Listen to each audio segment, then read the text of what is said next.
আল্লাহ সুবহানাহু ওয়া তাআলার ইবাদত বন্দেগীগুলো তখনই করা হবে যখন আমরা আল্লাহর ক্ষমতা, আল্লাহর কর্তৃত্ব, আল্লাহর বিধানগুলো আমাদের জানা থাকবে। আজকে যে ভূমিকম্প অনুভূত হলো, এটা আল্লাহ সুবহানাহু ওয়া তাআলার একটা শক্তির নিদর্শন। আল্লাহ সুবহানাহু ওয়া তাআলা পারলে পুরো পৃথিবী একসাথে নাড়িয়ে দিতে পারে। আজকে শুক্রবার, একটু হিসাব করেন,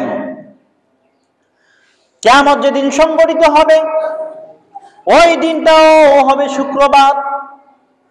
প্রতিদিনের মতো মানুষরা দুনিয়ার ব্যস্ততা নিয়ে ব্যস্ত হয়ে যাবে, দুনিয়াদারি নিয়ে মানুষ ব্যস্ত হয়ে যাবে। এত মধ্যে আল্লাহ সুবহানাহু ওয়া তাআলা জুমার দিন শুক্রবার কিয়ামত সংঘটিত করবে।